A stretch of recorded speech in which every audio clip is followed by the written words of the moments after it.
السلام علیکم ورحمۃ اللہ وبرکاتہ۔ الحمد للہ رب العالمین والصلاة والسلام علی اشرف الانبیاء والمرسلین نبینا محمد وعلی آلہ واصحابہ اجمعین، اما بعد۔ شرک کے تعلق سے ہماری ایک گفتگو شروع ہوئی تھی تقریباً 2-3 یا 3-4 ہفتے پہلے، اور اس کی پہلی مجلس منعقد ہو چکی ہے، جس میں ہم نے شرک کے تعلق سے کچھ باتیں کی تھی کہ شرک کی ابتدا اس دنیا میں کیسے ہوئی اور شرک کی خطرناکی کیا ہے وغیرہ وغیرہ۔ آج کے درس میں انشاءاللہ ہم تفصیل کے ساتھ، بہت زیادہ تفصیل نہیں لیکن کچھ تفصیل کے ساتھ، شرک کی قسموں کے تعلق سے گفتگو کرنے کی کوشش کریں گے۔ اللہ تبارک و تعالی ہم تمام کو سمجھنے کے ساتھ ساتھ عمل کرنے اور دوسروں تک ان باتوں کو پہنچانے کی توفیق عطا فرمائے۔ دیکھیے، شرک کی خطرناکی بیان کی جا چکی کہ شرک ایسا گناہ ہے جسے اللہ تبارک و تعالی کبھی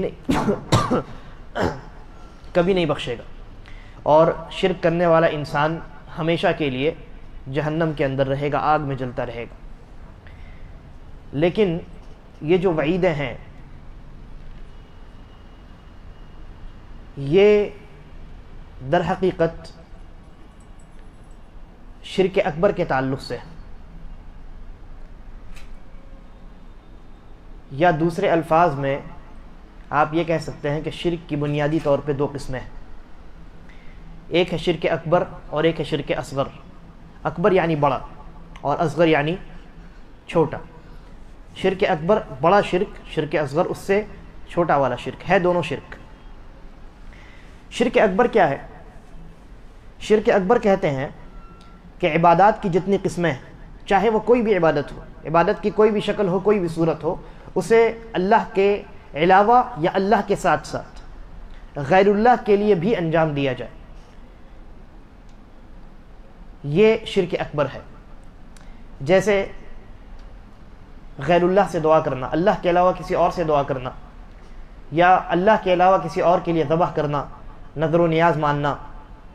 اسی طریقے پر اللہ رب العالمین کے علاوہ دوسروں سے اللہ کی طرح خوف کھانا، کیونکہ جب انسان اللہ سے خوف کھاتا ہے تو اس خوف میں صرف خوف نہیں ہوتا بلکہ اس میں امید ہوتی ہے، تعظیم ہوتی ہے وغیرہ۔ تو اللہ سے جس طریقے سے انسان ڈرتا ہے، اگر ویسا خوف، ویسا ڈر کسی اور سے انسان کرنے لگے تو یہ شرک اکبر ہے۔ اسی طریقے پر اللہ رب العالمین کے علاوہ غیر اللہ سے امیدیں وابستہ کرنا جن پر غیر اللہ قادر نہ ہو۔ جیسے بعض لوگ قبروں پر جاتے ہیں اور ان سے امیدیں لگاتے ہیں، دعا بھی کرتے ہیں کہ انہیں وہاں سے اولاد حاصل ہوگی، لیکن کیا وہ اولاد دینے پر قادر ہے؟ اولاد دینے پر قادر نہیں ہے۔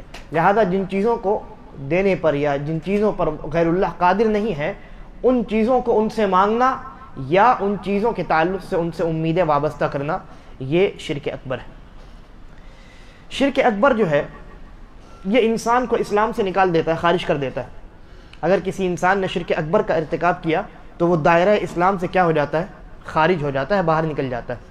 اور شرک اکبر کا ارتکاب کرنے والا انسان بالاتفاق، اور کتاب و سنت کی بے شمار دلیلیں اس پر ہیں کہ وہ ہمیشہ ہمیشہ کے لیے جہنم کے اندر جلے گا، جہنم سے وہ نکالا نہیں جائے گا، گرچہ دنیا میں اس نے کتنے ہی اچھے اعمال انجام کیوں نہ دیے۔ یہی وجہ ہے کہ جیسا کہ میں نے بیان بھی کیا تھا، ایک آدمی کے تعلق سے عائشہ رضی اللہ عنہا نے کہا کہ فلاں آدمی ہے جس نے جو جاہلیت میں جس نے انتقال کیا ہے، اور وہ اپنے زمانے میں بہت زیادہ صلہ رحمی کیا کرتا تھا، لوگوں کو کھانا کھلاتا، لوگوں کے ساتھ اچھا سلوک کرتا، اچھے تعلقات رکھتا، یعنی اچھے اعمال بہت کیا کرتا تھا۔ تو حضرت عائشہ رضی اللہ عنہا نے اس انسان کے تعلق سے نبی اکرم صلی اللہ علیہ وسلم سے پوچھا، سوال کیا کہ وہ کہاں رہے گا، اس کے نیک اعمال کا کیا ہوگا؟ تو نبی اکرم صلی اللہ علیہ وسلم نے کیا فرمایا کہ وہ انسان جہنم میں ہمیشہ کے لیے رہے گا، اس کے اعمال کا کوئی اعتبار نہیں۔ کیوں؟ کہا کہ اس لیے کہ اس انسان نے ایک مرتبہ بھی اللہ رب العالمین سے دعا نہیں کی، ایک مرتبہ بھی یہ نہیں کہا کہ اے اللہ میرے گناہوں کو قیامت کے دن بخش دینا، یعنی توحید کو وہ قائم کرنے والا نہیں تھا بلکہ مشرک تھا، شرک کی حالت میں اس کی وفات ہوئی ہے، لہذا اللہ تبارک و تعالی اسے بخشنے والا نہیں ہے اور اس کے تمام اچھے اعمال کو اللہ رب العالمین غارت کر دے گا۔ تو یہ شرک اکبر ہے۔ جیسا کہ میں نے کہا شرک اکبر کا حکم کیا ہے؟ شرک اکبر یہ انسان کو اسلام سے خارج کر دیتا ہے، اور شرک اکبر جو ہے یہ جتنی حرام چیزیں ان تمام حرام چیزوں میں سب سے پہلے نمبر پہ ہے اور سب سے بڑی چیز ہے۔ قرآن مجید کے اندر اللہ تبارک و تعالی نے ایک جگہ ارشاد فرمایا قل تعالوا اتل ما حرم ربکم علیکم الا تشرکوا بہ شیئا، کہ آؤ ہم ان چیزوں کی تلاوت کرتے ہیں کہ جس کو اللہ رب العالمین نے تمہارے اوپر حرام قرار دیا، اور اس میں سب سے پہلے شرک کا تذکرہ ہے۔ لہذا شرک جو ہے یہ حرام کردہ چیزوں میں سب سے پہلے نمبر پہ ہے، اور جتنی چیزیں ہیں جن کو اللہ نے حرام قرار دیا ہے ان تمام میں سب سے عظیم چیز کیا ہے؟ شرک ہے، یعنی شرک اکبر۔ شرک اکبر انسان کے تمام اعمال کو برباد کر دیتا ہے، جیسا کہ میں نے وہ حدیث بیان کی، اور قرآن مجید میں اللہ رب العالمین نے نبی اکرم صلی اللہ علیہ وسلم کو مخاطب کر کے کیا فرمایا؟ کہا لئن اشرکت لَيَحْبَطَنَّ عَمَلُكَ وَلَتَكُونَنَّ مِنَ الْخَاسِرِينَ، اگر آپ نے بھی شرک کیا تو آپ کے بھی تمام اعمال برباد کر دیے جائیں گے اور آپ خسارہ اٹھانے والوں میں ہو جائیں گے۔ لہذا شرک اکبر انسان کے تمام اعمال کو برباد کر دیتا ہے۔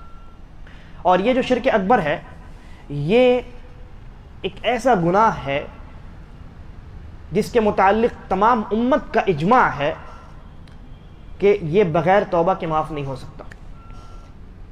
قرآن مجید میں اللہ رب العالمین نے کہا ان اللہ لا یغفر ان یشرک بہ ویغفر ما دون ذلک لمن یشاء، اللہ رب العالمین دنیا کے جتنے گناہ ہیں ان تمام گناہوں کو بخشنے کے لیے تیار ہے، لیکن شرک ایک ایسا گناہ ہے اگر اللہ چاہے تو بخش سکتا ہے، اگر اللہ چاہے تو بخش سکتا ہے، لیکن اللہ نے کہہ دیا ہے میں نہیں بخشوں گا۔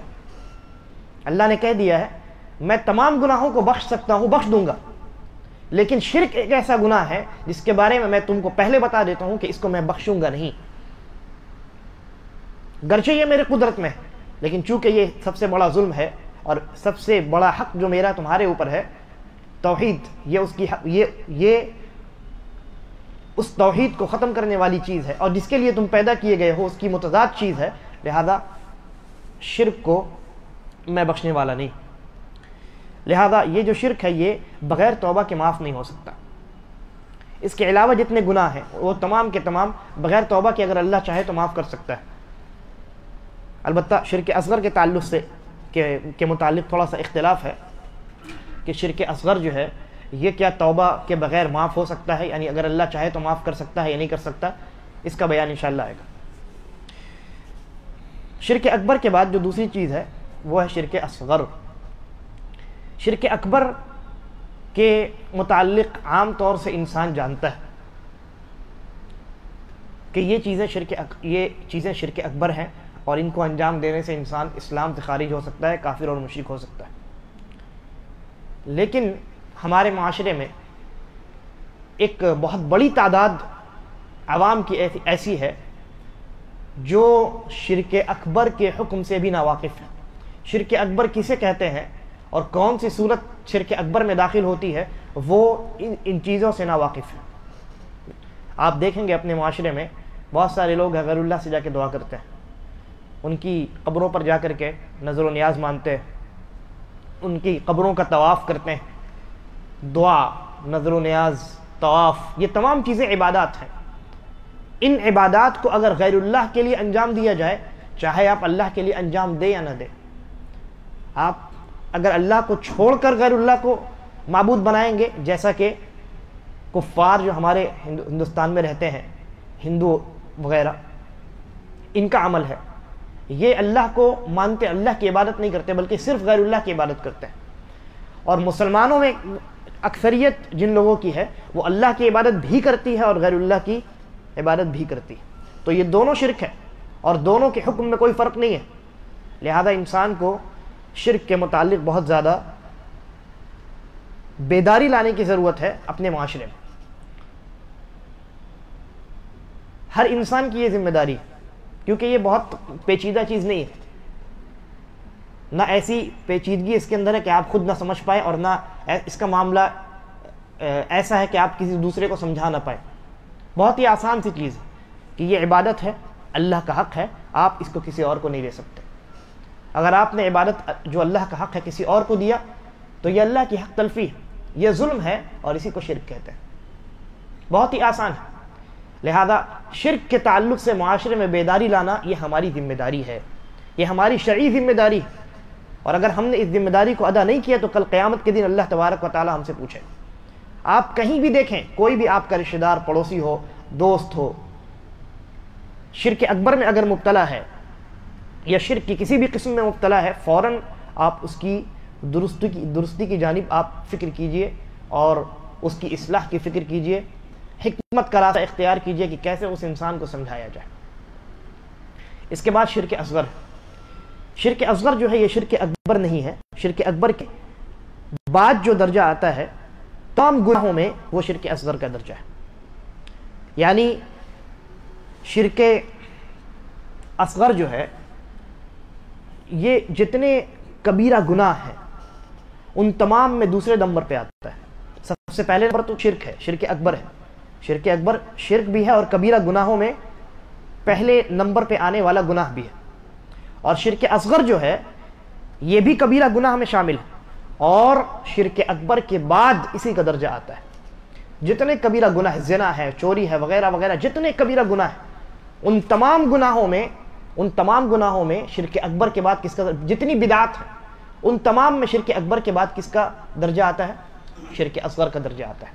یہی وجہ ہے کہ عبداللہ ابن عباس رضی اللہ عنہما نے ارشاد فرمایا کہ لَأَنْ أَحْلِفَ بِاللَّهِ كَاذِبًا أَحَبُّ إِلَيَّ أو أَحَبَّ إِلَيَّ مِنْ أَنْ أَحْلِفَ بِاللَّهِ صَادِقًا بِغَيْرِهِ صَادِقًا لَأَنْ أَحْلِفَ بِاللَّهِ كَاذِبًا أَحَبَّ إِلَيَّ مِنْ أَنْ أَحْلِفَ بِغَيْرِهِ صَادِقًا، یعنی میرے نزدیک اللہ کی جھوٹی قسم کھانا یہ زیادہ محبوب ہے کہ میں غیر اللہ کی سچی قسم کھاؤں، کیونکہ اللہ کی جھوٹی قسم کھانا کیا ہے؟ کبیرہ گناہ ہے، اور غیر اللہ کی سچی قسم کھانا بھی کیا ہے؟ شرک ہے، شرک اصغر ہے، شرک اکبر نہیں۔ تو عبداللہ ابن مسعود رضی اللہ عنہ نے کیا فرمایا کہ میرے نزدیک غیر اللہ کی سچی قسم کھانے سے زیادہ محبوب یہ ہے کہ میں اللہ ہی کی جھوٹی قسم کھا لوں۔ یہ اس بات پر دلیل ہے کہ شرک اصغر کبیرہ گناہوں میں شرک اکبر کے بعد سب سے پہلے نمبر پہ آتا ہے، اس کے بعد تمام کے تمام کبیرہ گناہ آتے ہیں۔ تو یہ شرک اکبر ہے۔ شرک اصغر، شرک اصغر کو انسان کس طریقے سے پہچانے؟ آپ نے اتنا تو جان لیا کہ شرک اصغر کا درجہ شرک اکبر کے بعد آتا ہے، اور یہ بھی آپ جان لیجئے کہ شرک اصغر شرک اکبر کی طرح انسان کو ملت سے یعنی اسلام سے خارج نہیں کرتا، بلکہ شرک اصغر کا جو مرتکب انسان ہے وہ انسان مسلمان ہی رہتا ہے۔ لیکن سوال یہ ہے کہ ہم شرک اصغر کو کس طریقے سے پہچانیں، کیسے معلوم ہو کہ فلاں عمل جو ہے یہ شرک اکبر ہے، فلاں عمل شرک اصغر ہے؟ مثال کے طور پہ تعویذ لٹکانا، سب جانتے ہیں کہ یہ شرک ہے، لیکن شرک اکبر ہے یا شرک اصغر؟ کیا ہے؟ اللہ کی غیر اللہ کی قسم کھانا، سچی قسم کھانا، شرک اکبر ہے یا شرک اصغر ہے؟ جاننے کا، پہچاننے کا ضابطہ کیا ہونا چاہیے؟ اس سلسلے میں علماء نے 3 ضوابط بتائے ہیں، ان کو اگر آپ ذہن نشی کر لیں تو شرک اصغر کو پہچاننے میں آسانی ہوگی۔ پہلا ضابطہ یہ ہے کہ قرآن و سنت کے اندر جس عمل کو شرک کہا گیا ہو لیکن دوسرے دلائل اس بات پر دلالت کرتے ہوں کہ وہ عمل انسان کو اسلام سے خارج نہیں کرتا، یہ پہلا ضابطہ ہے۔ مثال غیر اللہ کی سچی قسم کھانا، غیر اللہ کی قسم کھانا، غیر اللہ کی قسم کھانے کو اللہ کے نبی صلی اللہ علیہ وسلم نے بعض احادیث کے اندر شرک قرار دیا ہے، لیکن دلائل اس بات پر دلالت کرتے ہیں کہ غیر اللہ کی قسم کھانے والا انسان اسلام سے خارج نہیں ہوتا۔ لہذا یہ شرک تو ہے کیونکہ خود اللہ کے نبی نے اس کو شرک کہا ہے، لیکن اس کے باوجود یہ شرک انسان کو اسلام سے خارج کرنے والا شرک نہیں، لہذا یہ شرک اکبر نہیں ہو سکتا۔ جب شرک اکبر نہیں ہے تو کیا ہے؟ شرک اصغر۔ دوسرا ضابطہ یہ ہے کہ ہر وہ عمل جو بذات خود شرک نہ ہو لیکن شرک کے دروازے کی جانب لے جانے والا ہو، شرک اکبر کے دروازے کی جانب لے جانے والا ہو، ہر وہ عمل جو خود بذات خود شرک نہیں ہے لیکن اس کے انجام دینے سے کہیں نہ کہیں شرک اکبر کی جانب دروازہ کھلتا ہو تو اسے ہم شرک اصغر کہیں گے۔ اور اس کی مثال علماء نے بیان کی ہے، دو مثال میں آپ کے سامنے رکھتا ہوں۔ انسان جانور ذبح کرے اللہ کے نام پہ، لیکن ایسی جگہ پر ذبح کرے جہاں لوگ غیر اللہ کے نام پر جانور ذبح کرتے ہیں، یعنی ایسی جگہ پر ذبح کرے جہاں شرک اکبر انجام دیا جاتا ہے، وہاں کوئی انسان اگر جا کر کے اپنے جانور کو اللہ ہی کے نام پر ذبح کرے تو یہ شرک اصغر ہوگا۔ کیوں؟ اس لیے کہ یہ شرک اکبر کا وسیلہ ہے، شرک اکبر کی جانب جو دروازہ کھلتا ہے اس دروازے کی جانب لے جانے والا عمل۔ ایک انسان جانور ذبح کرے گا اس مقام پہ جہاں غیر اللہ کے نام پر جانور ذبح کیا جاتا ہے تو دیکھنے والا کیا سمجھے گا؟ یہ بھی غیر اللہ کے نام پہ ذبح کر رہا ہے، اور یہ بھی ممکن ہے کہ شیطان اس کو ورغلائے، ایک دن ایسا آئے کہ وہ اللہ کو چھوڑ کر کے غیر اللہ کے نام پر ذبح کرنا شروع کر دے۔ تو ہر وہ عمل جو آپ کو شرک اکبر کی جانب لے جائے وہ شرک اصغر ہے۔ اور اس کی دوسری مثال، جانور آپ اللہ کے نام پر ذبح کریں لیکن کسی قبر کے پاس ذبح کریں تو لوگ دیکھنے والے کیا سمجھیں گے کہ آپ جانور اس قبر کے لیے ذبح کر رہے ہیں، قبر والے کے لیے ذبح کر رہے ہیں، اللہ کے لیے ذبح نہیں کر رہے ہیں۔ لہذا ہر وہ عمل جو شرک اکبر کی جانب وسیلہ ہو، خود وہ عمل شرک نہ ہو، اسے شرک اصغر کے زمرے میں شامل کیا جائے گا۔ یہ دوسرا ضابطہ ہو گیا۔ تیسرا ضابطہ یہ ہے کہ جس چیز کو اللہ رب العالمین نے شفا کا یا مصیبتوں کے دور کرنے کا سبب نہ بنایا ہو اور نہ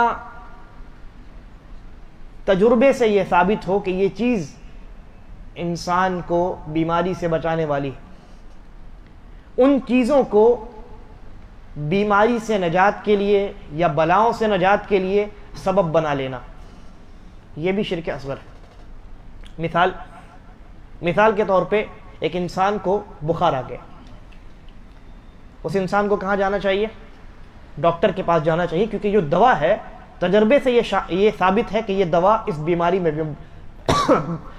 بخار کو کم کرنے کے لیے، ختم کرنے کے لیے یہ مفید دوا ہے۔ اس انسان کو ڈاکٹر کے پاس جانا چاہیے، لیکن اس انسان نے کیا کیا؟ ایک تعویذ لکھنے والے کے پاس گیا، وہاں سے اس نے تعویذ لی اور اپنے گلے میں یا ہاتھ میں یا کمر میں باندھ لیا۔ دوا تجربے سے ثابت ہے کہ اس سے شفا ملتی ہے۔ یا اسی طریقے پر نبی اکرم صلی اللہ علیہ وسلم نے جو دعائیں بتلائی ہیں کہ یہ دعائیں انسان کو بیماری میں فائدہ دیتی ہیں، جیسے سورۃ الفاتحہ کا 7 مرتبہ پڑھنا ہے، بسم اللہ الذی لا یضر مع اسمہ شیء فی الارض ولا فی السماء والی دعا ہے، یا اعوذ بعزت اللہ وقدرتہ من شر ما اجد واحاذر والی دعا، بہت ساری دعائیں۔ ان دعاؤں کو اللہ رب العالمین نے سبب بنایا ہے، کن چیزوں کا؟ بیماری سے نجات کا، یعنی بیماری میں شفا کا سبب بنایا اللہ رب العالمین۔ تو انسان جس کو اللہ نے سبب بنایا ہے اس کو چھوڑ دے، تجربے سے جن چیزوں کا سبب ہونا ثابت ہے ان کو چھوڑ دے، یعنی دوا چھوڑ کر کے تعویذ لکھنے والے کے پاس جائے، ان سے تعویذ لکھوائے اور اپنے گلے میں اور بازو میں اور کمر میں لٹکائے، اس کا یہ عمل شرک اصغر کے زمرے میں شامل ہے، اس لیے کہ اس نے ایسی چیز کو سبب بنایا ہے، ایسی چیز کو سبب کے طور پر اختیار کیا ہے بیماری سے شفایابی کے لیے، جس کو اللہ رب العالمین نے سبب نہیں بنایا اور نہ ہی تجربوں سے اس عمل کا بیماری سے شفایابی کے لیے مفید ہونا ثابت ہے۔ تو یہ بھی کیا ہے؟ یہ بھی شرک اصغر ہے۔ تو یہ 3 ضابطے ہیں۔ پہلے تو یہ کہ جس کو قرآن و سنت میں شرک کہا گیا، لیکن دلائل یہ ثابت کرتے ہیں کہ یہ شرک ضرور ہے لیکن انسان کو اسلام سے نکالتے نہیں، لہذا یہ شرک اکبر نہیں ہے، چنانچہ شرک اصغر ہے۔ دوسرا ضابطہ کیا بیان کیا گیا؟ دوسرا ضابطہ یہ ہے کہ ہر وہ عمل جو انسان کو شرک اکبر کی جانب لے جائے، گرچہ وہ فی نفسہ ہی صحیح ہو، درست ہو، لیکن اگر شرک اکبر کی جانب لے جانے والا عمل ہے تو وہ بھی شرک اصغر ہے۔ اور تیسرا ضابطہ جو میں نے بیان کیا کہ کسی چیز کو سبب بنا لینا جس کو نہ اللہ نے سبب بنایا نہ تجربہ سے ثابت ہے کہ وہ چیز سبب ہے، ان چیزوں کو اگر انسان سبب بنا لے تو یہ شرک اصغر ہے۔ شرک اصغر جو ہے بنیادی طور پہ اس کی دو قسمیں ہیں۔ ایک ہے ظاہری شرک، شرک اصغر کی بات کر رہا ہوں میں، اکبر کی بات ختم ہو گئی۔ شرک اصغر کی دو قسمیں ہیں بنیادی طور پہ، ایک ہے ظاہری طور پر شرک اصغر کا ہونا، اور یہ جو ہے یعنی ظاہری شرک اصغر یہ دو طریقوں سے ہوتا ہے، بول کر کے الفاظ کے ذریعے، اور بعض اعمال ایسے ہیں جو شرک اصغر میں شامل ہیں۔ بول کر کے شرک اصغر کا انجام دینا کیسے ہوتا ہے؟ مثال کے طور پہ غیر اللہ کی قسم کھانا، کیونکہ نبی اکرم صلی اللہ علیہ وسلم نے فرمایا من حلف بغیر اللہ فقد کفر او اشرک، جس نے غیر اللہ کی قسم کھائی اس نے کفر یا شرک کیا۔ تو یہاں جو شرک ہے اس سے شرک اکبر مراد نہیں بلکہ کیا مراد ہے؟ شرک اصغر مراد ہے۔ تو یہ جو شرک ہوا ہے یہ کیسے ہوا ہے؟ بول کر کے ہوا ہے، اور یہ ظاہر ہے، سامنے والا سمجھتا ہے، دیکھتا ہے کہ ہاں اس نے غیر اللہ کی قسم کھائی۔ اور اسی طریقے پر کسی انسان کا یہ کہنا کہ جو اللہ چاہے اور آپ چاہیں، جیسا کہ نبی اکرم صلی اللہ علیہ وسلم کو ایک صحابی نے آ کر کے کہا کہ ما شاء اللہ و شئت، تو اللہ کے نبی صلی اللہ علیہ وسلم نے کیا فرمایا کہ تم نے مجھے اللہ کا شریک بنا دیا۔ صحیح اور درست جملہ کیا ہونا چاہیے؟ اگر انسان کو بولنا پڑ جائے تو کیسے بولے گا انسان اس طریقے سے بولے گا کہ جو اللہ چاہے پھر آپ چاہیں، ما شاء اللہ ثم شئت، جو اللہ چاہے پھر آپ چاہیں، یعنی آپ کی چاہت اللہ کی چاہت کے تابع ہے، آپ کی چاہت اللہ کی چاہت کی تابع ہے، تو یہ درست ہے۔ لیکن یہ کہنا کہ جو اللہ چاہے اور آپ چاہیں تو آپ نے دونوں کو ایک کر دیا، یہ شرک اصغر ہے۔ اور اگر انسان قسم کھاتے وقت، غیر اللہ کی قسم کھاتے وقت، اگر یہ صفت اس کی قسم میں یا اس کے دل میں یہ پیدا ہو جائے، یہ شعور، یہ احساس کہ جس طریقے سے اللہ کی عظمت ہے اسی طریقے پر میں غیر اللہ کی جس کی قسم کھا رہا ہوں اس کی بھی عظمت ہے، یعنی وہ قسم کھاتے وقت جس طریقے سے اللہ کی تعظیم کرنی چاہیے ویسے ہی غیر اللہ کی بھی تعظیم کرنے کا ارادہ کر لے، تو پھر یہ شرک اصغر سے کنورٹ ہو کر کے شرک اکبر میں شامل ہو جاتا ہے۔ اور اسی طریقے پر یہ کہنا کہ اگر اللہ نہیں ہوتا اور فلاں آدمی نہیں ہوتا تو میرا یہ کام نہیں ہو پاتا، یہاں بھی وہی معاملہ ہے، آپ نے اللہ کو اور اس انسان کو کیا کر دیا؟ یکساں کر دیا، ایک طرح کا کر دیا، تو یہ بھی شرک اصغر ہے۔ درست جملہ کیا ہوگا؟ درست جملہ یہ ہوگا کہ اگر اللہ نہ ہوتا پھر تم نہ ہوتے، کیونکہ تمہارا ہونا اللہ کے ہونے کے تابع ہے، اللہ کی مشیت کے تابع ہے، تو یہ کہہ سکتے ہیں کہ اگر اللہ نہ ہوتا پھر تم نہ ہوتے تو میرا فلاں کام نہ ہوتا۔ لیکن یہ کہنا کہ اگر اللہ نہ ہوتا اور تم نہ ہوتے تو یہ کیا ہے؟ یہ شرک اصغر ہے، کہ بولنے والے کی نیت میں نہیں ہے اگرچہ کہ میں نے اس انسان کو اللہ کے برابر کر دیا، لیکن یہ ذریعہ تو ہے نا شرک اصغر کا، یہ شرک اکبر کی جانب لے جانے کا۔ اور اگر کوئی انسان یہ کہتے وقت کہ اگر تم نہ ہوتے، اگر اللہ نہ ہوتا اور تم نہ ہوتے تو میرا فلاں کام نہ ہوتا، یہ جملہ کہتے وقت اگر اپنے دل میں یہ اعتقاد پیدا کر لے کہ جس طریقے سے اللہ کی مرضی سے کام ہوتا ہے اسی طریقے پر اس انسان کی مرضی سے بھی کام ہوتا ہے، تو یہ پھر شرک اصغر سے کنورٹ ہو کر کے کیا ہو جائے گا؟ شرک اکبر ہو جائے گا۔ اگر اس نے اس اعتقاد کے یعنی اس اعتقاد کے علاوہ اس اعتقاد کی بنیاد پر یہ کہا ہے کہ اللہ نے چاہا ہے اور اس انسان کی بھی مرضی ہوئی ہے، یعنی اللہ نے پہلے چاہا پھر اس انسان نے اللہ کی مرضی سے چاہا، وہ اپنے دل میں دونوں کو، اللہ کو اور انسان کو ایک دوسرے سے ملا نہیں رہا ہے، تو چونکہ یہ شرک اکبر کا ذریعہ ہے، وسیلہ ہے، لہذا اس کا حکم کیا ہوگا؟ شرک اصغر کا ہوگا۔ لیکن اگر کوئی ڈائریکٹ یہ تصور کر لے، یہ اعتقاد اپنے دل میں پیدا کر لے کہ جس طریقے سے اللہ کی مشیت سے دنیا میں کام ہوتے ہیں، ویسے ہی اس انسان کی مشیت سے، اس انسان کی مرضی سے دنیا میں کام ہوتی ہے. جیسے بعض لوگ نبی اکرم صلی اللہ علیہ وسلم کو مختار کل مانتے ہیں، یعنی دنیا میں پوری کائنات میں جو کچھ ہوتا ہے وہ اللہ رب العالمین کی مرضی سے اور رسول اللہ صلی اللہ علیہ وسلم کی مرضی سے ہوتا ہے. یہ شرک اکبر ہے. اور بلکہ اس سے بھی آپ اور بڑھ جائیے، نبی اکرم صلی اللہ علیہ وسلم کے علاوہ جو دیگر اولیاء ہیں، ان اولیاء کے تعلق سے بھی بعض لوگوں کا یہ عقیدہ ہوتا ہے کہ یہ پوری کائنات میں تصرف کرنے کا حق رکھتے ہیں.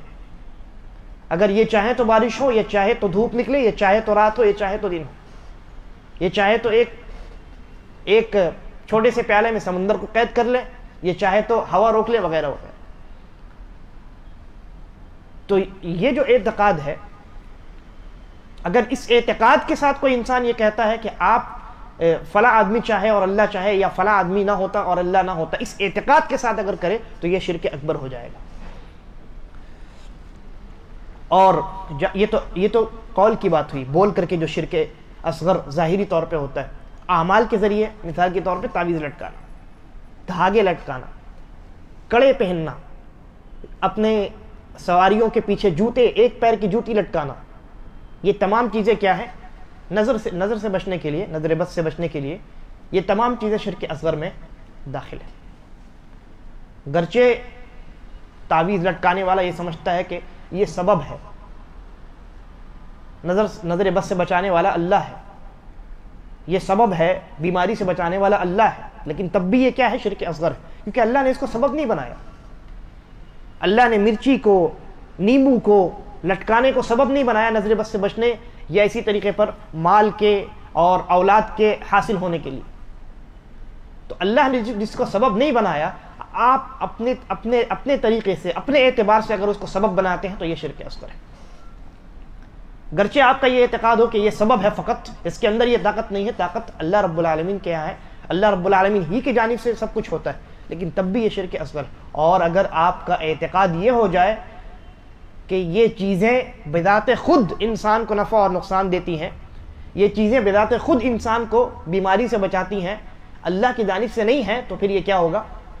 یہ شرک اکبر ہو جائے گا. یہ فرق سمجھنا ضروری ہے. یہ شرک اکبر ہو جائے گا، شرک اصغر اب باقی نہیں رہے گا، یہ ہو جائے گا شرک اکبر.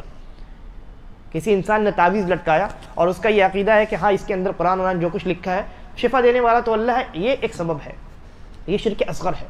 لیکن اگر اس کا اعتقاد یہ ہو گیا کہ یہ جو تعویذ ہے بذات خود، اس تعویذ کے اندر یہ طاقت اور قوت ہے، یہ صلاحیت ہے کہ یہ انسان کی بیماری کو دور کر سکتا ہے، انسان کو نقصان اور گھاٹے سے بچا سکتا ہے، تو پھر یہ کیا ہو گیا؟ یہ ہو گیا شرک اکبر، جس کے تعلق سے سخت قسم کی وعیدیں آئی.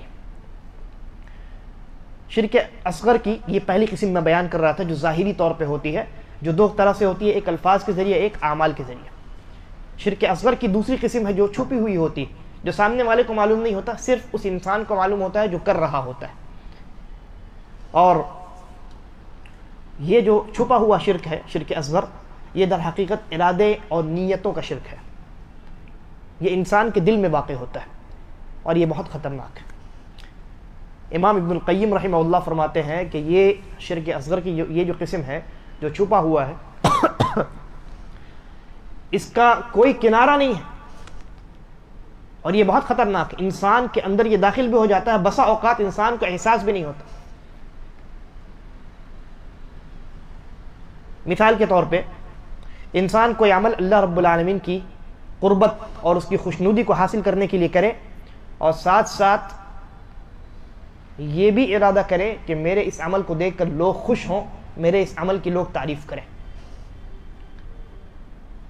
اس نے ایک عمل اللہ کی خوشنودی کے لیے انجام دینا شروع کیا، لیکن اس نے یہ نیت بھی شامل کر لی کہ لوگ میری اس عبادت کی، میرے اس عمل کی کیا کریں؟ تعریف کریں. یہ شرک اصغر ہے. یہ کیا ہے؟ یہ شرک اصغر ہے، اور یہ چھپا ہوا شرک ہے جو سامنے والے کو ظاہر نہیں ہوتا، سامنے والے کو معلوم نہیں ہوتا، لیکن جو انسان خود عمل کو، عبادت کو انجام دے رہا ہے، وہ انسان ضرور جانتا ہے کہ اس کے عمل میں، اس کی عبادت میں ریا، دکھاوا، لوگوں کی چاہت داخل ہو چکی ہے.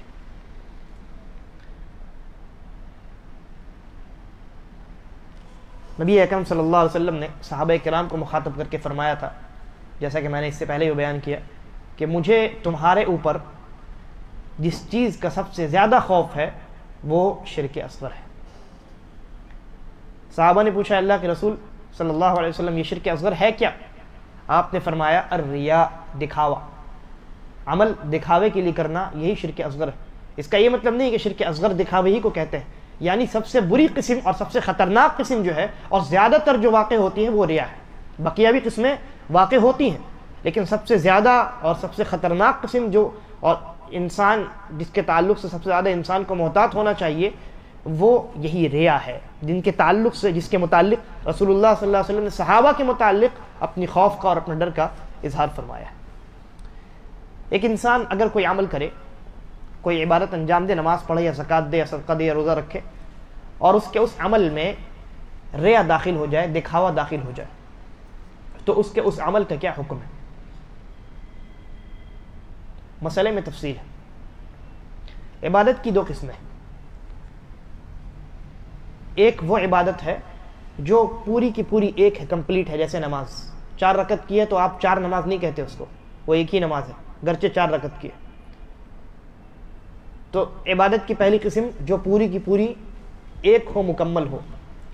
عبادت کی ایک دوسری قسم ہوتی ہے جو مکمل نہیں ہوتی ہے، جیسے مثال کے طور پہ ایک آدمی نے پیسے سے پاکٹ سے 100 روپے نکالا، 10 فقیر بیٹھے ہیں، تو وہ 10 فقیر کو ہر ایک کو 10 روپے جب دے گا تو ہر ایک الگ الگ عبادت ہے، یعنی عبادت تو ایک ہی ہے لیکن یہ عبادت متفرق ہے، ایک کا دوسرے سے کوئی تعلق نہیں۔ پہلی جو قسم ہے عبادت کی جو مکمل ہے، کامل ہے، جس میں تفریق نہیں ہو سکتی، جیسے نماز، اگر اس طرح کی عبادت ہے تو اس طرح کی عبادت میں اگر ریا اور دکھاوے کی جو نیت ہے، یہ نماز کی ابتدا ہی میں جب انسان نے نماز شروع کی، جب عبادت شروع کی، اگر اسی وقت اس کی نیت میں اللہ کی خوشنودی کے ساتھ ساتھ اگر ریا بھی داخل تھا، لوگوں کو دکھانے اور لوگوں کی تعریف حاصل کرنے کی نیت اگر شامل تھی، تو ایسی صورت میں اس کا وہ عمل منعقد ہی نہیں ہوگا، اس کا وہ عمل شروع ہی نہیں ہوگا۔ کسی انسان نے نماز شروع کی، نماز کی ابتدا ہی میں اس کے دل میں یہ ارادہ پیدا ہو گیا، یہ نیت پیدا ہو گئی کہ میں اپنی نماز کو تھوڑا خشوع اور خضوع کے ساتھ پڑھوں گا تاکہ لوگ دیکھیں، تو نماز کی ابتدا جب وہ شروع کر رہا ہے اس وقت اگر اس کی نیت میں دکھاوا اور ریا داخل ہوا تو اس کی نماز سرے سے منعقد ہی نہیں ہوئی۔ اس کو کیا کرنا چاہیے؟ نماز کو توڑنا چاہیے، نئے سرے سے اخلاص کے ساتھ نماز شروع کرنی چاہیے۔ اور اگر انسان نے نماز شروع کی بالکل اخلاص کے ساتھ، لیکن درمیان میں نیت میں ریا اور دکھاوا داخل ہو گئے، جیسے کوئی انسان نماز پڑھ رہا ہے، اخلاص کے ساتھ اس نے نماز شروع کی ہے، لیکن درمیان میں اس کو محسوس ہوا کہ کوئی آدمی آیا ہے، مسجد کے اندر داخل ہوا ہے، شیطان نے اس کے دل میں وسوسہ ڈالا اور اس کے دل میں یہ نیت پیدا ہو گئی کہ یہ جو انسان آیا ہے میں اس کو دکھاؤں کہ میں کتنے خشوع اور خضوع کے ساتھ نماز ادا کر رہا ہوں۔ تو ایسی صورت میں اگر اس انسان نے کچھ لمحوں کے بعد نماز کے ختم کرنے سے پہلے توبہ کر لیا اپنی ہی نماز میں اور اس دکھاوے کی نیت کو ختم کر دیا اور پھر سے اللہ کے لیے اخلاص اور الہیت کو اپنی نماز میں پیدا کر لیا، تو اس کی نماز درست ہے، اس کی عبادت درست ہے۔ لیکن اگر یہ جو نیت ہے دکھاوے والی، یہ اگر چلتی چلی گئی اور اسی کے ساتھ نماز کا اختتام ہوتا ہے تو ایسی صورت میں اس کی نماز باطل ہے، دوبارہ نماز پڑھنی پڑے گی۔ اچھا، یہ جو چھپا ہوا شرک ہے جس کے تعلق سے ہم بات کر رہے ہیں، جو ارادوں اور نیتوں میں داخل ہوتا ہے، ایک تو یہ دکھاوا ہے، اس کی ایک دوسری قسم پائی جاتی ہے کہ انسان کوئی عمل اللہ کے لیے انجام دے لیکن اس عمل میں دنیاوی کوئی نفع حاصل کرنے کی نیت بھی شامل کر لے۔ مثال کے طور پہ ایک انسان حج کرنے کے لیے جائے اور یہاں سے 5-6 موبائل لے کر کے جائے تاکہ وہاں حاجیوں کو میں بیچ دوں، منافع جو ہو اس سے فائدہ حاصل کروں، تو اس کا کیا حکم ہے؟ اس مسئلے میں بھی تھوڑی سی تفصیل یہ ہے کہ اگر ایک انسان نے عبادت کو انجام دینے کا ارادہ کیا ہے اور شریعت کے اندر اس عبادت کے متعلق کسی دنیاوی فائدے کا تذکرہ پہلے سے موجود ہے، یعنی شریعت نے یہ کہا ہے کہ یہ جو عبادت ہے جس کا اجر و ثواب تمہیں اللہ رب العالمین کی جانب سے ملے گا، لیکن دنیا میں بھی اس کا فلاں فائدہ ہے۔ تو ایسی صورت میں اگر کوئی انسان اس عبادت کو انجام دینے کے وقت اس فائدے کو حاصل کرنے کی نیت بھی شامل کر لے تو اس میں کوئی حرج نہیں ہے۔ مثال کے طور پہ نبی اکرم صلی اللہ علیہ وسلم نے فرمایا کہ جو چاہتا ہے کہ اس کے رزق میں فراوانی ہو، برکت ہو، زیادتی ہو، تو اسے چاہیے کہ وہ صلہ رحمی کرے۔ تو کوئی انسان صلہ رحمی یہ عبادت ہے، صلہ رحمی کرنے کے وقت اگر دل میں یہ ارادہ پیدا کر لے کہ میرے رزق میں اللہ تبارک و تعالیٰ برکت عطا کرے گا، دنیا میں جو رزق ہے اس میں فراوانی ہوگی، زیادتی ہوگی، تو اس میں کوئی حرج نہیں ہے۔ یا اسی طریقے پر ایک حسن درجے کی روایت نبی اکرم صلی اللہ علیہ وسلم نے فرمایا کہ داؤ مرضاکم بالصدقہ، اپنے مریضوں کا علاج صدقے سے کیا کرو، یعنی صدقہ اللہ کے راستے میں خرچ کرو، اللہ کے راستے میں صدقہ دو، تو اللہ تبارک و تعالیٰ نتیجے کے طور پہ دنیا میں تمہیں یہ فائدہ دے گا، اس صدقے کا ایک اجر اور ثواب تو اللہ دے گا ہی، اس کے علاوہ دنیا میں تمہیں یہ فائدہ ہوگا کہ تمہارے مریضوں کو اللہ تبارک و تعالیٰ ٹھیک کر دے گا۔ تو شریعت نے خود بتا دیا، لہذا اگر کوئی انسان صدقہ دیتے وقت یہ نیت کرے کہ یہ تو اللہ کے لیے صدقہ ہے، اللہ کی رضامندی کے لیے ہے، لیکن یہ بھی ارادہ کر لے کہ اس صدقے کی بنیاد پر، اس کی وجہ سے اللہ تبارک و تعالیٰ میرے گھر میں بعض مریض ہیں ان کو اللہ رب العالمین شفا عطا کرے گا، تو اس میں بھی کوئی قباحت نہیں ہے۔ کیوں؟ اس لیے کہ خود شریعت نے دنیاوی فائدہ اس میں رکھا ہے اور بتا دیا ہے۔ لیکن علماء کہتے ہیں کہ اگر کوئی انسان ایسی عبادات کو انجام دیتے وقت بھی صرف اور صرف اللہ کی رضامندی اور خوشنودی ہی کا ارادہ کرے، اللہ کی رضامندی ہی کی نیت اپنے دل میں رکھے اور جو دنیاوی فائدہ بتایا گیا ہے اس کی نیت نہ کرے، تو یہ اس کے لیے زیادہ افضل ہے، اس لیے کہ جب شریعت نے بتا دیا ہے کہ اس عمل کے ساتھ ساتھ دنیاوی وہ فائدہ آئے گا تو وہ تو آٹومیٹکلی آئے گا، آپ کو ارادہ کرنے کی ضرورت نہیں، لہذا ارادہ اور نیت جتنا خالص ہوگا اللہ رب العالمین اس پر اجر و ثواب اتنا زیادہ عطا کرے گا۔ تو یہ پہلی شکل تھی کہ شریعت نے کسی عمل کے تعلق سے کسی دنیاوی فائدے کے جانب اشارہ کر دیا ہے، اور اس عمل کو اگر کوئی انسان انجام دے تو وہ دنیاوی فائدہ اس کو حاصل ہوگا، چاہے وہ اس دنیاوی فائدہ کا ارادہ کرے یعنی نیت میں شامل کرے یا نہ کرے۔ یا اسی طریقے پر استغفار کی مثال ہے، اللہ رب العالمین نے سورہ نوح میں کیا فرمایا کہ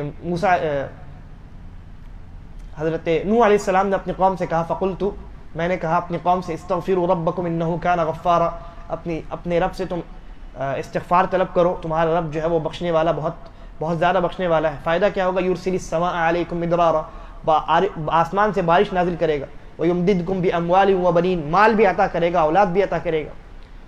تو یہ جو دنیاوی فائدے ہیں، مال، اولاد، یہ استغفار کا لازمی نتیجہ ہے۔ انسان اگر اللہ سے استغفار کرے تو اللہ رب العالمین اس کو یہ چیز دے گا، چاہے وہ اپنی نیت میں ارادہ ان چیزوں کا شامل کرے یا نہ کرے، اپنی نیتوں میں ان چیزوں کو شامل کرے یا نہ کرے، اس انسان کو یہ فائدہ حاصل ہوگا۔ لہذا بہتر یہ ہے کہ انسان صرف اللہ کی خوشنودی کو اپنی نیت میں شامل رکھے اور اس دنیاوی فائدے کو شامل نہ کرے۔ لیکن اگر کوئی کر لے تو کوئی حرج نہیں ہے، کوئی قباحت نہیں ہے، لیکن نہ کرنا اور صرف اللہ کی خوشنودی کو چاہنا یہ زیادہ افضل اور اولا اور بہتر ہے۔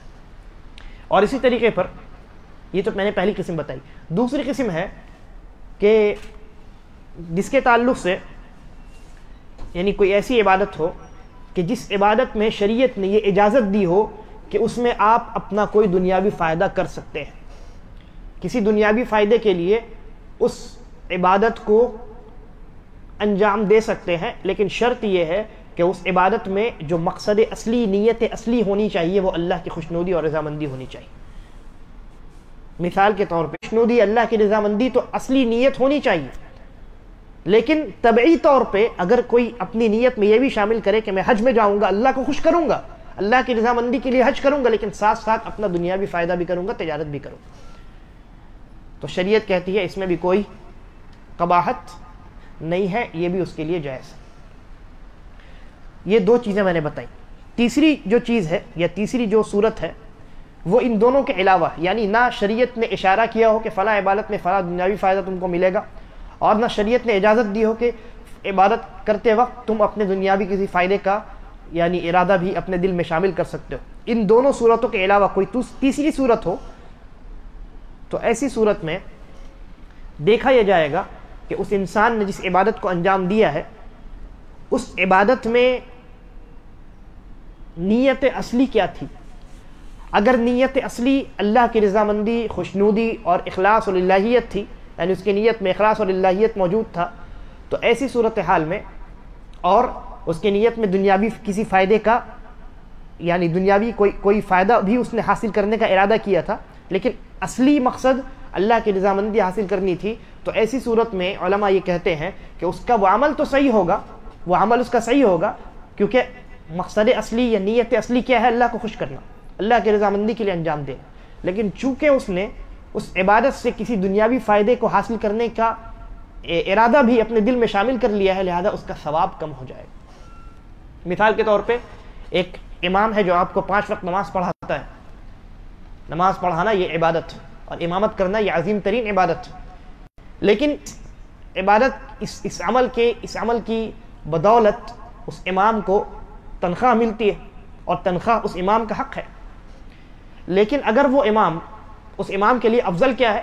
افضل یہ ہے کہ وہ اللہ رب العالمین کی رضامندی اور خوشنودی ہی کے لیے امامت کرے، تنخواہ تو اس کی ملے گی لیکن اپنی نیت میں تنخواہ کو حاصل کرنا شامل نہ کرے، لیکن اگر شامل کر لے تو اس کی امامت باطل نہیں ہوگی، ہاں اجر تھوڑا سا کم ہو جائے گا، اجر تھوڑا سا کم۔ اس کا یہ مطلب نہیں ہے کہ آپ تنخواہ دینا بند کر دیں،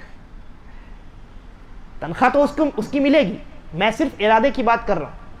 اگر امام نے نماز پڑھاتے وقت اپنے ارادے میں تنخواہ کو بھی شامل کر لیا تو اس کا اجر تھوڑا سا کم ہو جائے گا، اور اگر صرف اللہ کی رضامندی اور خوشنودی ہی اس کے ارادے میں شامل رہی اور تنخواہ کی نیت نہیں رہی تو یہ اس کے لیے زیادہ اولا، افضل اور زیادہ بہتر ہے۔ البتہ اگر کسی کی نیت اصلی اور مقصد اصلی سے عبادت کو انجام دینے کی دنیا حاصل کرنی ہو جائے تو پھر وہ عمل باطل ہو جاتا ہے۔ مثال کے طور پہ اسی کو لے لیتے ہیں، امام صاحب جو نماز پڑھائیں، اگر وہ اپنی امامت کو صرف امامت میں جو مقصد اصلی بنائے وہ تنخواہ حاصل کرنا بنائے، اور ثانوی مقصد جس کو سیکنڈری کہتے ہیں وہ اللہ کی رضامندی اور خوشنودی بنائے یا نہ بنائے سرے سے، تو ان کی وہ امامت باطل ہو جاتی ہے، ان کو اس کا ثواب نہیں ملے گا، ان کا وہ عمل باطل ہے۔ یہ جو چیزیں ہیں ان چیزوں کا تعلق انسان کے دل سے ہے، انسان کے ارادے اور اس کی نیت سے۔ سامنے والا نیتوں کو جاننے والا نہیں، لہذا ان چیزوں پر سوائے اللہ کے کوئی مطلع نہیں ہو سکتا، اس لیے یہ چیزیں زیادہ خطرناک ہیں، کیونکہ ان چیزوں پر کوئی پکڑ کرنے والا نہیں ہے، کوئی ٹوکنے والا نہیں، انسان خود اپنا ان چیزوں میں محاسب ہے اور خود انسان ان چیزوں کے تعلق سے اللہ رب العالمین کے سامنے جواب دہ ہے۔ اس لیے یہ چیزیں یہ شرک اصغر کی یہ چھپی ہوئی جو قسمیں ہیں یہ انسان کے لیے زیادہ خطرناک ہے، اور اسی لیے رسول اللہ صلی اللہ علیہ وسلم نے صحابہ کرام کو مخاطب کر کے کہا تھا، اے صحابہ تمہارے متعلق سب سے زیادہ جس چیز کے متعلق مجھے ڈر اور خوف ہے وہ شرک اصغر ہے، شرک اکبر نہیں ہے۔ اور ایک روایت کے اندر یعنی اسی طرح کی اسی معنی کی روایت ہے جس میں شرک اصغر کے علاوہ الشرک الخفی کا تذکرہ ہے، چھپا ہوا شرک، اور صحابہ نے پوچھا چھپا ہوا شرک کیا ہے، تو اللہ کے نبی کا ریا، دکھاوا، جس کا تعلق انسان کے دل سے ہوتا ہے۔ تو یہ جو ہے بڑی خطرناک چیز ہے۔ خلاصہ یہ ہے کہ شرک اکبر اور شرک اصغر کے درمیان جو ہے چند بنیادی فرق ہیں جن کو میں 2-4 جملوں میں بیان کرتا ہوں۔ سب سے پہلی چیز تو یہ ہے کہ شرک اکبر انسان کو اسلام سے خارج کر دیتا ہے، جبکہ شرک اصغر کا مرتکب اسلام سے خارج نہیں ہوتا، لیکن جیسے کہ میں نے کہا کہ جب اسلام سے خارج نہیں ہوتا اور اس عمل کو شرک بھی کہا گیا اور اللہ نے کہا اللہ شرک کو معاف نہیں کرے گا، تو سوال یہ ہے کہ شرک اکبر کا تو یہ اتفاقی مسئلہ ہے کہ اللہ رب العالمین اس کو معاف نہیں کرے گا، لیکن شرک اصغر کے متعلق کیا حکم ہے؟ کیا شرک اصغر بھی اللہ رب العالمین بغیر توبہ کے معاف نہیں کرے گا، یا شرک اصغر کا کیا ایسا مسئلہ ہے کہ اللہ رب العالمین بغیر توبہ کے معاف نہیں کرے گا، یا اس کا مسئلہ دوسرے کبیرہ گناہوں کی طرح ہے جو اللہ کی مشیت کے تابع ہے، اگر اللہ چاہے تو معاف کر دے؟ اس مسئلے میں علماء کا شدید قسم کا اختلاف ہے۔ بعض علماء یہ کہتے ہیں کہ شرک اکبر جس طریقے سے اللہ رب العالمین معاف نہیں کرے گا، اسی طریقے پر شرک اصغر بھی معاف نہیں کرے گا بغیر توبہ کے، لیکن شرک اکبر کی وجہ سے انسان ہمیشہ ہمیشہ کے لیے جہنم میں رہے گا، شرک اصغر کی وجہ سے ہمیشہ ہمیشہ کے لیے تو نہیں رہے گا، لیکن جتنا گناہ ہے شرک اصغر کا اتنا جہنم میں بھگتنا پڑے گا، پھر جنت میں جائے گا۔ اور بعض علماء کہتے ہیں کہ جس طریقے سے دوسرے کبیرہ گناہ ہیں اسی طریقے پر شرک اصغر بھی ہے، دوسرے کبیرہ گناہوں کو اللہ رب العالمین اگر چاہے تو معاف کر سکتا ہے، بغیر توبہ کے بھی معاف کر سکتا ہے، گرچہ اس میں اصل یہ ہے کہ انسان توبہ کرے، لیکن اگر اللہ چاہے تو کبیرہ گناہوں کو بھی بغیر توبہ کے معاف کر سکتا ہے۔ تو اسی طریقے پر شرک اصغر بھی ہے، اگر اللہ چاہے تو بغیر توبہ کے معاف کر سکتا ہے۔ یہ دو موقف ہیں علماء کے، بہرحال دونوں موقف خطرناک ہیں، کیونکہ دونوں صورت میں، پہلی صورت میں اگر آپ اس کو شرک اکبر کی طرح مانیں تو اس کا مطلب یہ ہے کہ جتنا گناہ اس شرک اصغر کا ہے اتنا آپ کو بھگتنا پڑے گا، اللہ معاف نہیں کرے گا، جہنم میں آپ کو جانا پڑے گا۔ اور اگر اس کو دوسرے کبیرہ گناہوں کی طرح مانیں تو یہاں بھی اصل یہ ہے کہ توبہ کے انسان کرے گا تو ہی کبیرہ گناہ معاف ہوتے ہیں، لہذا شرک اصغر بھی بغیر توبہ کے معاف نہیں ہوگا۔ ہاں امکان ہے اگر اللہ چاہے تو شرک اصغر کو بھی دوسرے کبیرہ گناہوں کی طرح معاف کر سکتا ہے۔ تو دونوں صورتیں خطرناک ہیں، اس لیے شرک اصغر کو انسان کو ہلکے میں نہیں لینا چاہیے۔ اور دوسرا فرق یہ ہے کہ شرک اکبر، جیسا کہ میں نے بیان کیا، شرک اکبر کی وجہ سے انسان جہنم میں ہمیشہ ہمیشہ کے لیے رہے گا، اور شرک اصغر کی وجہ سے ہمیشہ اس میں جہنم میں نہیں رہے گا۔ شرک اکبر جو ہے یہ انسان کے تمام اعمال کو غارت کر دیتا ہے، برباد کر دیتا ہے۔ پوری زندگی انسان نے توحید پر گزاری، اگر اس کی موت شرک اکبر پر ہوتی ہے پوری زندگی کے تمام اعمال غارت اور برباد۔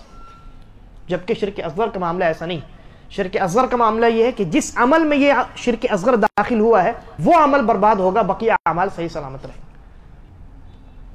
اسی طریقے پر جیسا کہ میں نے بیان کیا، شرک اکبر کو اللہ تبارک و تعالی معاف بغیر توبہ کے نہیں کرے گا۔ کوئی انسان اگر شرک اکبر پہ مر گیا تو وہ جہنم میں ہمیشہ ہمیشہ رہے گا، جبکہ شرک اصغر کا مسئلہ مختلف فی ہے علماء کے درمیان کہ یہ اللہ کی مشیت کے تابع ہے یا شرک اکبر کی طرح اللہ ان کو معاف نہیں کرے گا۔ اگر اللہ رب العالمین نے اس کو معاف نہیں کیا تو جہنم میں انسان رہے گا اس گناہ کے، اس شرک اصغر کے بقدر، اور پھر اس کو جہنم سے نکال کر کے جنت میں داخل کیا جائے گا۔ تو شرک اکبر اور شرک اصغر کے تعلق سے یہ چند بنیادی باتیں تھیں جن کا جاننا ہمارے لیے از حد ضروری تھا۔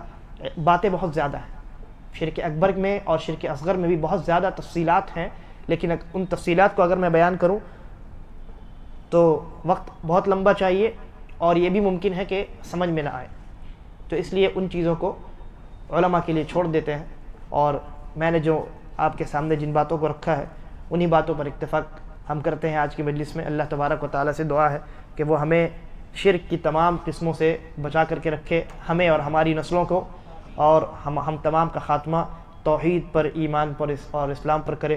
آمین۔ واللہ اعلم، وصلی اللہ علی نبینا وسلم، والسلام علیکم ورحمۃ اللہ وبرکاتہ۔